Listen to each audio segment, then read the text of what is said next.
Hi, welcome to Chasing the Gypsy Moon. This is my very first video. I have been wanting to do YouTube for probably 10 years. And I could never get the nerve to do it because have you ever watched yourself on video or listened to yourself on a recording and you're like, ew, that's what I sound like, or that's what I look like? So I was not wanting to ever do that. But I'm over it. So my first few videos are probably going to be like jumping into a time machine and going back to some really cool stuff that I did that I would love to share. I live part-time in my van and I'm a big adventurer. I love to go on adventures of any kind, any excuse to go out in the middle of nowhere or go off on some crazy adventure or go to a fair or leave out of town, whatever. I'm all over it, especially if I get to dress in costume. So this is Valentine's Day 2023. Happy Singles Awareness Day. Just kidding.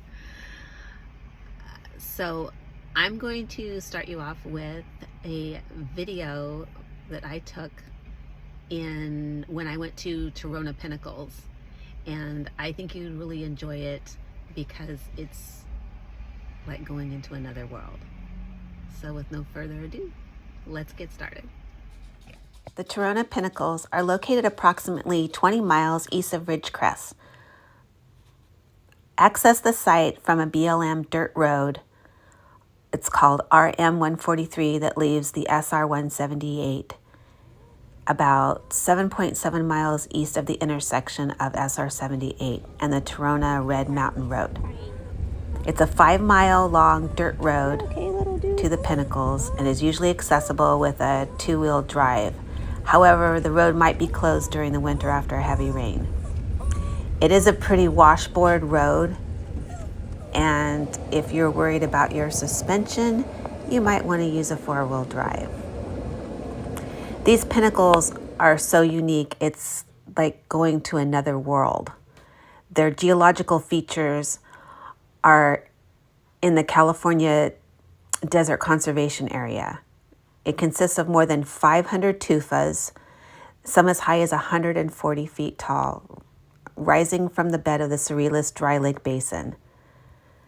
They vary in size from short and squat to tall and thin and are composed primarily of calcium carbonate.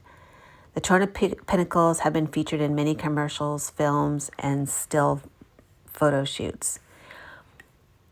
They filmed, I should say, Star Trek there. They also filmed, I'm trying to think what else, Planet of the Apes, Battlestar Galactica, just to name a few. Anyway, there is dispersed camping there that you're allowed to stay up to 14 days. There's no potable water at all, and there's only a single vault toilet on the site. You have to pack out all your trash. There's no trash services at all there. So even an orange pill could take years to decompose. So they ask you please not to leave anything, no trace whatsoever. And to only travel on the existing roads and trails because the vegetation in this climate can take decades to recover if they're crushed by off-road driving or parking.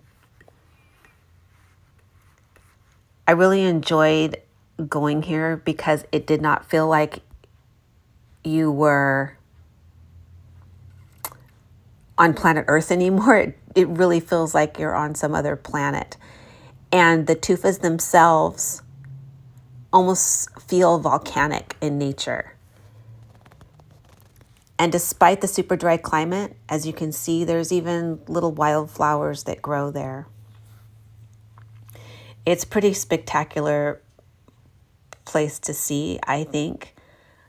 We stayed there for a couple of days and I really enjoyed it. It's also beautiful for stargazing, and the sunsets and sunrises were also beautiful.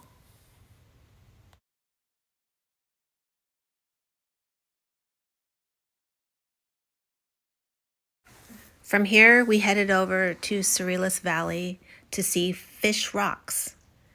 It's kind of unique. I guess someone painted fish on these rocks, and we thought it would be kind of cool to go see. Saw some big lizards there, and we just kind of climbed around on the rocks for a while. It was pretty interesting. Then we headed up the road a bit, and we found this old mining or abandoned mining shafts and building, and we went inside, and people have kind of turned it into a artistic way of expressing themselves, I guess you could say. Not sure exactly what this building was used for, but I'm sure it had something to do with the mining. As you can see, people have their artwork here, so kind of ventured around and looked at all the different art. There was some really deep mine shafts there, but all in all, it was really, really cool to see.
So we got up the next morning and did some climbing around and decided we were going to go back and do a little bit more exploring and take pictures.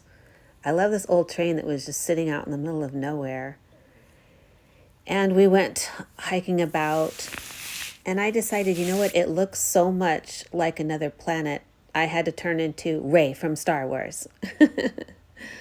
That's great fun. I always bring costumes for every occasion, and had to do this one. There's my little dog, Harley. He is such a good trooper. And this is Pixie.